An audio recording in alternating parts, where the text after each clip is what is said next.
falta uma coisa: vende tudo quanto tens, reparte-o entre os pobres, e terás um tesouro no céu. Vem e segue-me. Agora verso 43. E logo viu e seguia-o, glorificando a Deus. E todo o povo, vendo isto, dava louvores a Deus. Capítulo 19, verso 8. E levantando-se Zaqueu, disse ao Senhor: Senhor, eis que eu dou aos pobres metade dos meus bens, e se em alguma coisa tenho defraudado alguém, eu restituo quadruplicado. Disse-lhe Jesus: hoje veio a salvação a esta casa, pois também este é filho de Abraão, porque o Filho do Homem veio buscar e salvar o que se havia perdido. Então, bom, temos aqui um homem muito rico, e está aqui, o homem muito rico, né, que é conhecido como jovem rico, mas na verdade ele é muito rico. E temos aqui um homem muito pobre, que é Bartimeu, e temos aqui um homem rico, que é Zaqueu. O homem muito rico se aproximou de Jesus, querendo saber como fazer para obter a vida eterna. Aí, em resumo, Jesus falou para ele: vai, vende tudo quanto tens, reparte-os pelos pobres, e vem, segue-me. E aí a Bíblia diz que ele afastou-se triste, porque ele era muito rico, né? Então ele não seguiu a orientação de Jesus. Só que o Bartimeu, que vem na sequência, ele seguiu a Jesus, né?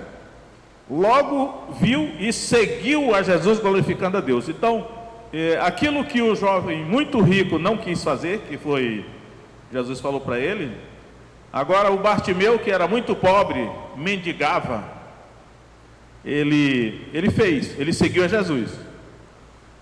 Porque o Bartimeu não tinha nada a perder, ele não tinha nada.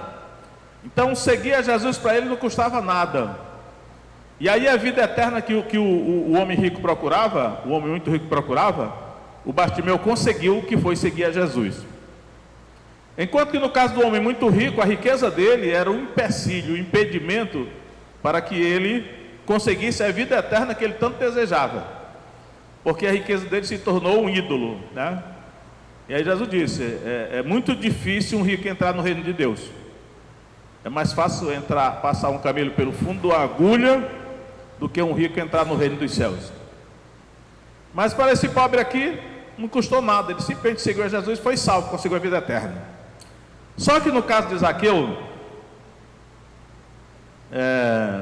Zaqueu era rico, né? Não é por coincidência que está um homem muito rico aqui e um homem rico aqui do lado. Entre os dois, um homem muito pobre. O Zaqueu era simplesmente rico. E aí, quando ele encontrou-se com Jesus, ele falou: Senhor, eu resolvi dar aos pobres metade dos meus bens. E a gente lembra que Jesus tinha dito para o jovem rico: vai, vende tudo quanto tens e reparte-o pelos pobres, e depois me segue. E aqui o Zaqueu, espontaneamente, sem ninguém mandar, ele resolveu dar metade da fortuna dele para os pobres, porque ele era rico. Ele ainda disse mais: e se em alguma coisa eu tenho defraudado alguém, tenho enganado alguém, eu vou restituir 4 vezes mais. Ou seja, a metade da fortuna dele já deu para os pobres, e a outra metade que ele ficou, ele usou para, eu diria assim, para consertar a reputação dele, porque os malfeitos dele, já que ele era principal dos publicanos, tinha gerado para ele uma reputação negativa. Então ele usou a outra metade da fortuna dele para consertar a reputação. Quem não sabe o que é reputação, é o que as pessoas pensam dele, né? O que é que as pessoas pensam de nós é a nossa reputação. E aí Jesus termina dizendo essa palavra, né? Hoje veio salvação a esta casa. Ou seja, a vida eterna que o homem muito rico procurava veio à casa de Zaqueu. Ele disse: pois também este é filho de Abraão, porque o Filho do Homem veio buscar e salvar o que se havia perdido. E aí, irmãos, Eu quero ler para vocês também João 8,39, que a Bíblia é um quebra-cabeça, né? É um quebra-cabeça que só você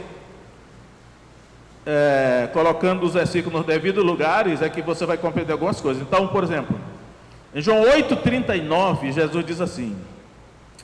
Aliás, os judeus respondendo a Jesus disseram, né? João 8,39. Responderam e disseram-lhe: nosso pai é Abraão. Os judeus dizendo para Jesus. Jesus disse: se fosseis filhos de Abraão, farias as obras de Abraão. Ou seja, Jesus disse para Zaqueu: este é filho de Abraão. E agora Jesus está dizendo para esses judeus aqui, que se consideravam filhos de Abraão, ele está dizendo: se vocês fossem filhos de Abraão, vocês fariam as obras de Abraão. E se nós formos olhar, por exemplo, em Hebreus capítulo 7, vai dizer lá que Abraão deu dízimos para Melquisedeque. Uma das obras que Abraão fez, que deveria ser imitada pelos judeus, era exatamente dizimar, dar o dízimo. Então, quando Jesus fala que este é filho de Abraão, porque Zaqueu, na verdade, ele estava fazendo uma das obras que Abraão fez, mostrando que era filho, né? Ele era filho de Abraão, ou seja, porque ele deu a metade dos bens da riqueza dele para os pobres, a outra metade ele usou para consertar a reputação dele. E aí eu só quero mostrar para os irmãos o seguinte, irmãos, tudo isso está envolvido em dinheiro, são duas coisas, é a vida eterna e está envolvido em dinheiro, em contribuição. O homem muito rico não foi salvo porque tinha muita riqueza, ele era muito rico, o dinheiro se tornou um empecilho para ele ser salvo. O homem muito pobre, que naturalmente não gostaria de ser pobre, mas é a pobreza dele que o levava a mendigar, acabou sendo uma bênção na vida dele, porque facilitou a que ele fosse salvo, ou que recebesse a vida eterna, porque não custou nada seguir a Jesus, não teve que renunciar a nada. E o Zaqueu aqui tomou a iniciativa, porque Jesus não mandou ele fazer nada, de dar a metade da fortuna dele para os pobres. E Jesus aceitou, porque Jesus poderia ter dito assim: olha, você quer dar metade, mas eu exijo que você dê tudo. Ele tinha dito para o jovem rico, muito rico, né? Mas ele aceitou. E o Zaqueu, naturalmente, sabiamente, antes que Jesus mandasse ele dar tudo que tinha, ele resolveu dar a metade e Jesus aceitou. O que eu estou querendo mostrar para os irmãos aqui é que a salvação da nossa alma, a nossa salvação, a vida eterna que nós desejamos, ela está relacionada com a questão do dinheiro, da condição financeira. E aí, eu tomo por base na minha própria vida essas lições, assim, antes que Deus me peça mais do que eu quero dar, eu vou dar logo aquilo que eu posso. Ou seja, contribuir, né? No caso aqui, os pobres estão em consideração, mas só que o Evangelho de Lucas, eu sempre digo para os irmãos isso, é o único evangelho que fala de 5 homens ricos. Só o Evangelho de Lucas menciona 5 homens ricos. Na vida de cada um desses homens tem uma lição a ser ensinada a respeito de dinheiro. E tudo isso aí implica na salvação. Ou seja, quer queira, quer não, é uma coisa muito prática, né? Se você pertence ao reino de Deus, independentemente de qualquer coisa que Deus tenha mandado ou não, você está comprometido com o reino de Deus, né? E o comprometimento com o reino de Deus nos leva a contribuir para sustentar o reino de Deus na terra, o avanço do evangelho na terra, porque tudo depende de dinheiro, né?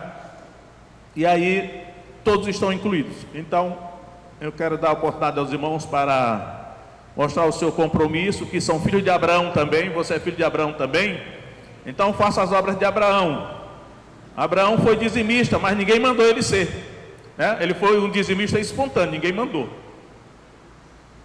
E aí certamente nós estaremos mostrando que nós também somos filhos de Abraão, porque contribuímos com o sustento e o avanço do reino de Deus, do evangelho na terra. Vamos ficar em pé e vamos orar.